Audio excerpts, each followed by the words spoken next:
was born here on the farm, 1931, 19th of May. I got four brothers, and our mother died when I was but 3. Meningitis, I understand. Meningitis, I understand. Well, I just remember it. I just remember the funeral, that's it. You were only 3 years old, weren't Yeah. you? My mother had previously lost her first child, so I became an only child, which was sad for all of the family, really. How had she lost her first child? In childbirth. I can go on for hours about the history and the whooping cough, and it was absolutely massive because at the time Grandad never came out of the house because of the whooping cough, and then he lost his eldest daughter at 13, and then his wife died of it as well, and my dad was only 7, so it was through that time, through the early 40s, it was a very rough time. And my Auntie Muriel then took on, basically she was 10 or 11, took on the duties of the mum, brought up my dad and his brother. They were 7 and 10 at the time, so she took on that.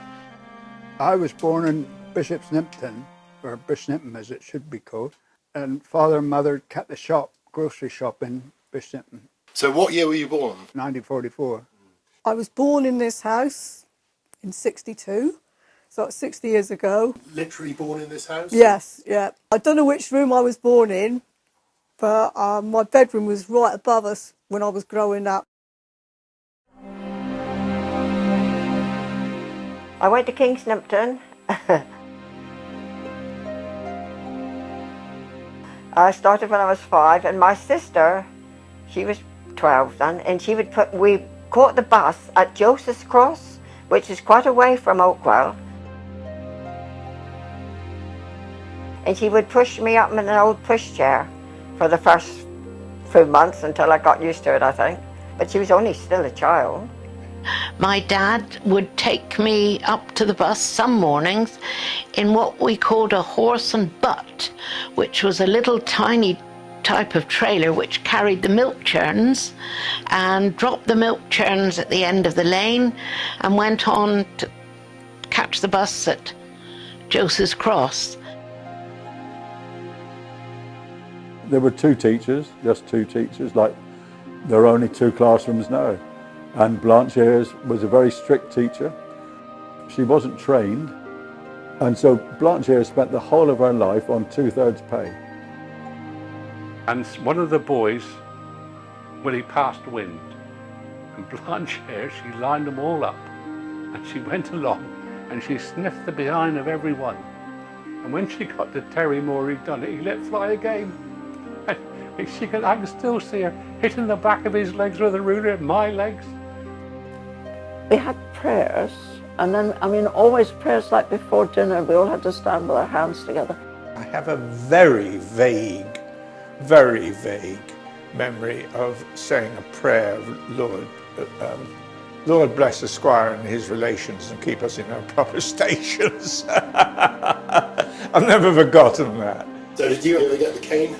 Oh yeah. Up to the varnish, yeah. In Woodwork and got the cane, yeah. And you dare go and tell your father he'd done something, because you get another thumping, you know. I can remember the dentist coming, yeah. But didn't the dentist have a nickname? Mrs. Bones. It was a woman. Oh, he dreaded her visit because, of course, she set up her chair in the infant's room, and one was summoned to the dentist's chair one after another. And I can remember the woman shouting, "Wider, wider, wider, child." And I can remember this woman shouting it. But there was no electricity. And I, over a couple of periods, had 6 flings with this lady pushing a pedal. You can imagine how fast the needle went. And she only stopped, well, she kept going, and it was agony.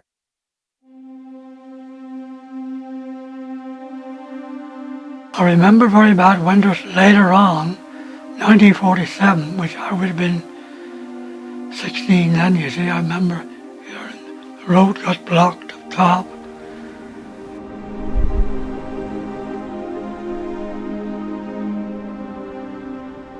And I remember a young lad that was working for my dad at the time. He was called Steve Geen, and he was only young, and we had big open fireplaces at the farm, and Steve would bring in what we called back sticks, and they were really almost trunks of trees, and these would then go on the fire, and the fire would stay in nearly all day, because that's where they boiled the kettle and cooked on there.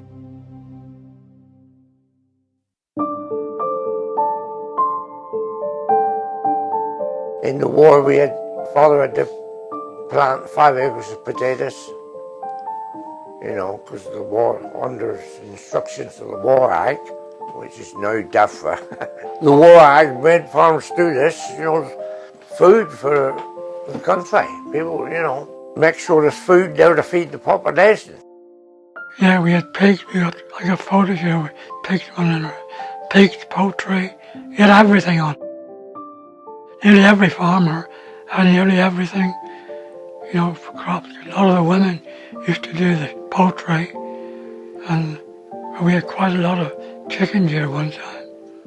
So were you just providing for yourselves, or were you providing for the war effort? Well, we used to sell a lot of it for the war effort. Every farmer had to put in so many potatoes, so much grain. You had to be more or less independent. And, you know, you were encouraged during the war to work on the farm. The schools weren't quite fussy if you was working on the farm. So you could afford to miss a few days school? Well, we did quite often. And I think I'm almost certain the German prisoners, yeah, I know they did come, a lorry load of them, picked up the potatoes. Yeah. So where did they come from? Exeter. Yeah. So how was he farming in those days? Because there wouldn't have been tractors and machinery. No, horses, two-cart horses, yeah. They used to plough them out with like a single furrow plough and pull along, and the spuds would come out and they'd pick them all up, yeah. And that would be the German prisoners? Yeah, almost sure it was the German prisoners, yeah. And none of them tried to escape? You never found them hiding in the barn? No, they love the British. Yeah, they didn't want war. Hitler wanted war. I'd go down Howard's Mill a lot, down Auntie Mary and Uncle Percy's. And I can remember them dropping a bomb, lots of incendiary bombs, on the moor, as they used to call it, across the road. So that was Germans? Not the Germans, yeah, they were being chased and they dropped those bombs. Auntie Mary and them were under the table, I know that. Yeah, they were under the kitchen table.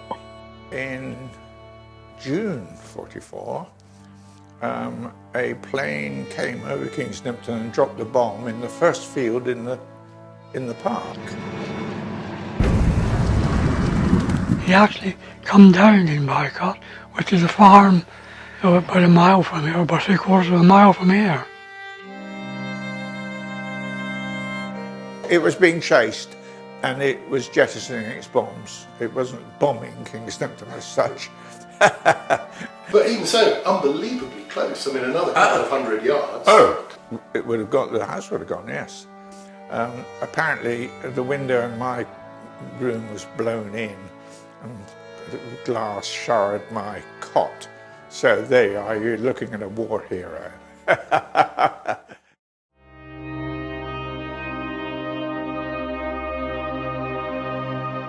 Another tradition, they used to keep a couple of pigs till there was about 20 score, kill them on the farm, chop it all up, you know, salt it in, but they did the room in the north side of the building because it was by cooler.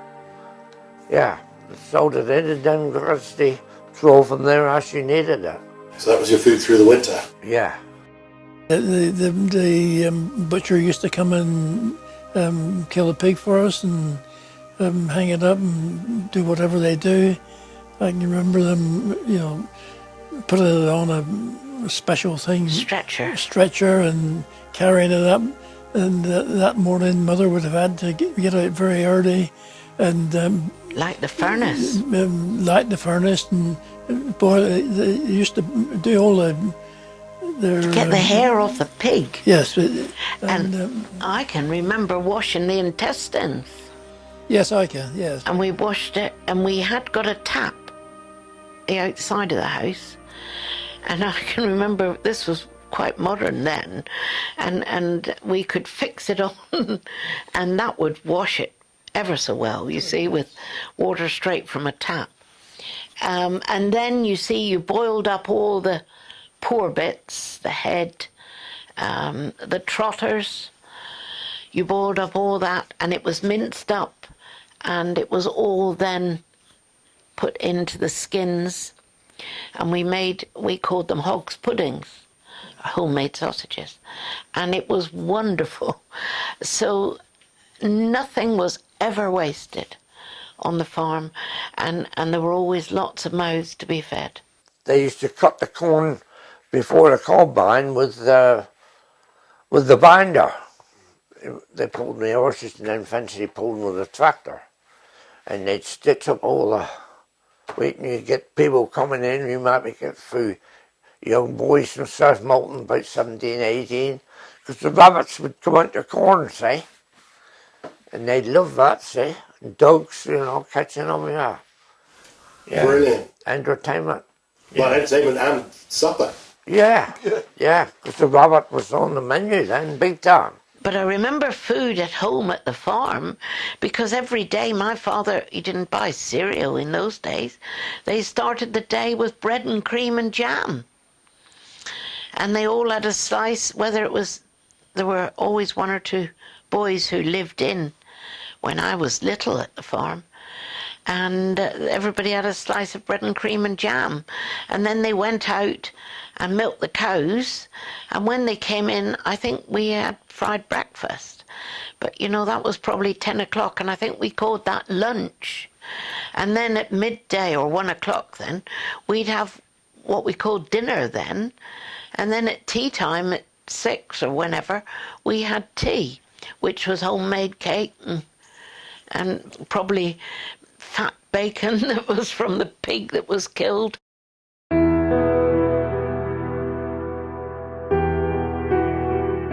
Years ago, you put up ricks of corn, hay and same. You had to put thatch on top of them, keep them dry for the winter, till you come in with it thrasher. Yeah, I've seen old pictures of that, people working up on the top of them. And they had like a big pole that you'd use as a winch, didn't they? A hay pole, yeah, for making hay. This is the haystack with a big hay pole, and there's a horse on the front, and someone's leading the horse, and it takes a scoop of hay up in the big scoop and drops it onto the hay rick. And when the rick is finished, it is thatched in with proper reed, just the same as we thatch a house now with spars, which would have been made from hazel cut from the hedges. I can remember my dad making spars. And this would be my grandfather with sheaves of corn, bringing the corn. You can just see the stooks there. And over here you can see yes, the and you can see them harvesting again, the stooks and the horse and the binder. You see the binder was pulled by horse in those days. Yes, and there's horse drawn, and this is a horse drawn. I'm not quite sure what it is, a cultivator of some kind here, with my grandfather. Yes. Hey, harvesting, yeah, you get the neighbours and all that, yeah. They'd work for nothing, long as they could have some cider or something. Yeah, it was happy, yeah. I've got some cine film, of old-fashioned farming. We were using a machine which was 100 years old then. It was called a comer. My father and I used to work it. He would pitch sheaves of corn up to me. I'd be on the machine, cut the binder cord, push the sheaves into the machine, and it used to comb out the reed and get shot of all the kernels, the little bits of grain.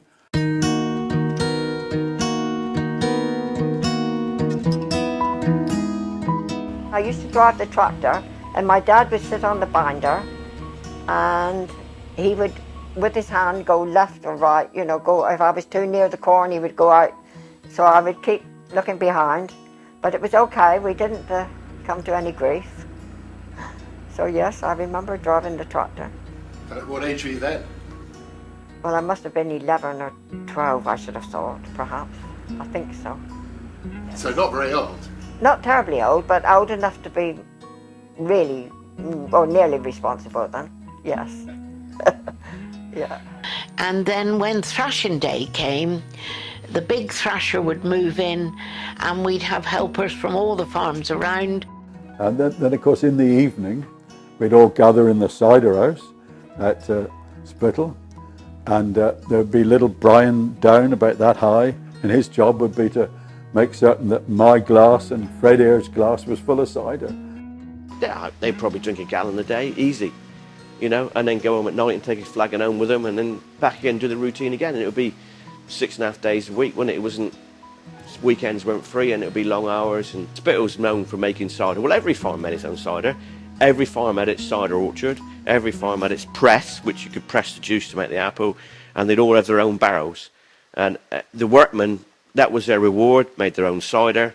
And you would make, my dad always said that the workmen would drink more cider than our Ferguson tractor would drink diesel. And he was true, he worked it out one year. We sat down, yeah, he actually drank more cider than our Ferguson 35 used diesel. So that was a phenomenal amount of cider. A big barrel of cider is called a hogshead, isn't it? Yeah. And that's 63 gallons of cider. And farms around here would think nothing of making half a dozen hogsheads of cider for their own consumption during the year. That's 3,000 pints. It's a huge amount. I remember you saying your mum was very much tied to the house. She was, yeah. She married Dad. I think she was 21. They married, and the phrase "the army marched on its stomach" that was Mum's mantra. That her job was to feed the farm staff, and whoever was there got fed. Whoever came in, so she virtually lived in the kitchen. The Rayburn, that was her life. It was bacon at 9:30 religiously. 9:29, the frying pan was on. 9:30, they came in from the early morning work. Arthur bought me my first cookery book, which I was quite insulted about, really. And it was like the Housekeeping Beginner's Guide to Cookery or something, as if I didn't know anything about it. And he had told me at one time that I'm not going to be living out of tins. I thought, well, I don't live out of tins. Why should you be living out of tins?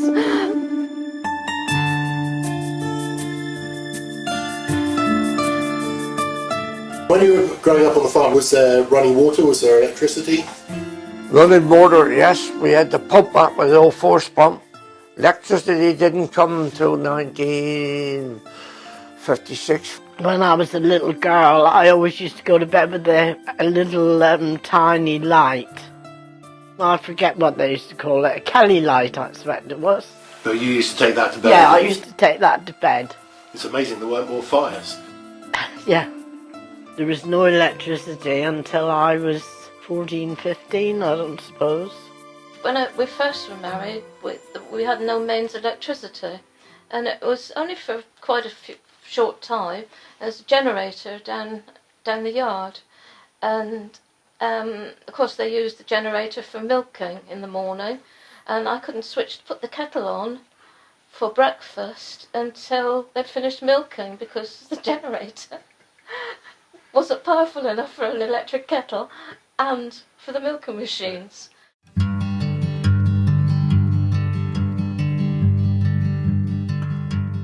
Oh, there was dear Mrs. Bergman and Mr. Bergman. They had a shop down near the church, and I can remember the head teacher at the time, Mrs. Hobbs, who was lovely.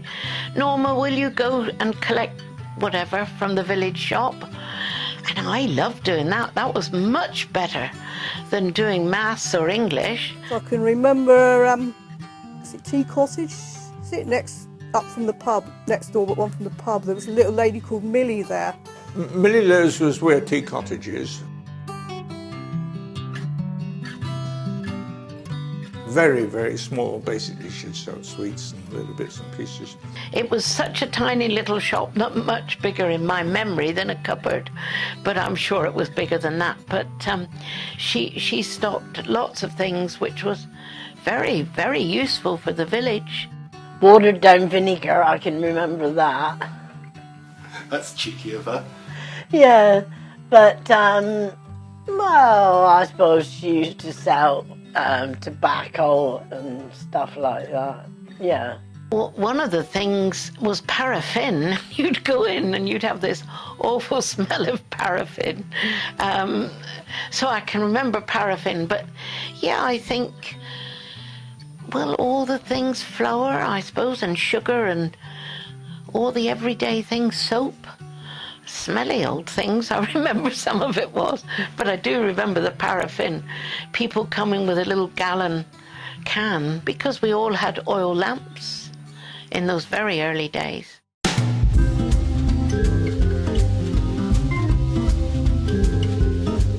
They had a hunt ball down there every year, and it was wonderful because there were dances, and then about 9 o'clock, or 9:30, all the men would vacate there and come up here. Yeah.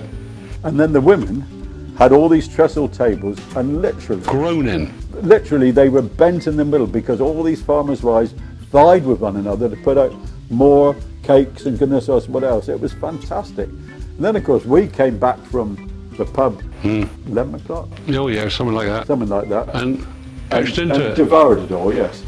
Mother would might give you a fiver and you could fill the car up 32 pence a gallon, and you could go out and have a few drinks, go to a dance, come home with money. So £5 would see you for the whole night? Cool. Yeah. Young boys of 14, 15, we'd get in cars of a Saturday night, 16, 17, and go to dances at Chumley, or to Dalton, or to Witheridge. And you were always careful if you went to Witheridge, if they said, be careful because Dalton's coming over tonight, and that meant to say there'd be a fight. The first one of the real modern bands I remember was called the Graham and his Green Echoes. Oh, yeah. And they came to Chittlehampton Village Hall, and they said, gosh, you could hear them right out at whatever cross it is, right across the fields and across the valley, and they could still be heard. We used to have some good do's down the village, didn't we? Yeah. Down the old village hall down George Nempton. Yeah. We used to have some good old do's down there. Yeah. Back then there was a wood hut right in the corner, in the castle. Okay. Yeah. Yeah. You know, on stilts. Yeah, that's right. There was an atmosphere, wasn't there, in there? Mm. You used to see the dust come up between the floor and up. Yeah. When they'd had a few pints. Yeah, you start dancing, but have a pint in the schoolroom. It's still there now, and then they go across in all that was at the time. An atmosphere, well, you couldn't describe it. Dust and everything, but everybody, yeah. Everybody enjoyed themselves. yeah. Enjoyed yourself. We had a nice skittle alley down there then as well, you see, in the village hall, wasn't it? Yeah. Used to play skittles down there. Yeah. And after a while he got condemned.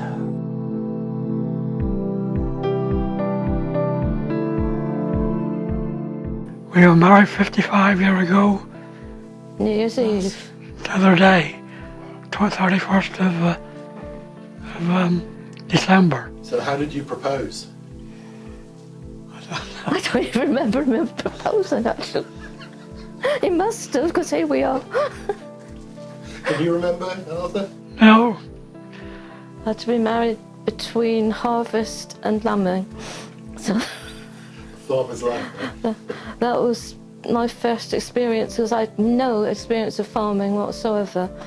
I'd never seen her before, and we met through the young farmers, and we used to do public speaking as they did, and we had You were North Molton Club? From North Molton Club. This is Arthur as well. And you are?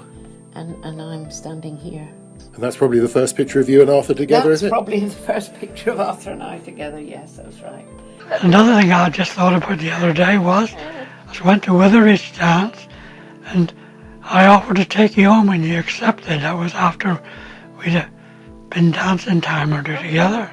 I discussed it with my friends. I said, well, what do you think? Do you think it'd be all right if I let him take me home? And oh yes, one of them said, oh yes, I think he's sweet. So I thought, if she thought he was sweet, he must be all right. And so that was how everything began. We went to Exeter, walking about and looking through jewellers' windows, and both of us liked the same ring.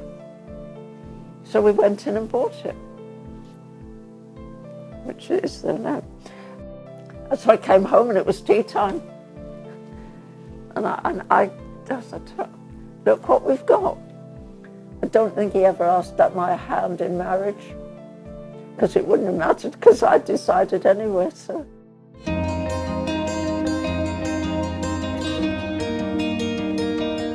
We sold Bulmer's Extra Dry. Beautiful cider. Beautiful cider.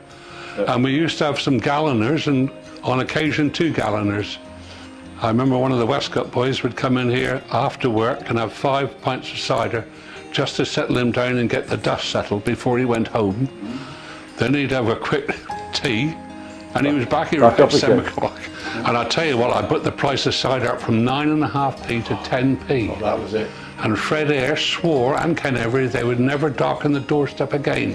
And they swore that at about 2:30 in the afternoon, and that leaving of the pub lasted until 7:45 that night. And then they realised they couldn't. Can you imagine a pint of cider for a shilling, was it? Cider, and it was cider. I sold Tankard and Trophy. Yeah. Trophy was 15 pence a pint, Tankard was 16 pence a pint, and a whiskey was 20 pence a top. Cool. And so on a good night, I would take £100. That took a lot of doing. You know, bugger me, that you can spend £100 in here coming up for a drink and something to eat, can't you? No.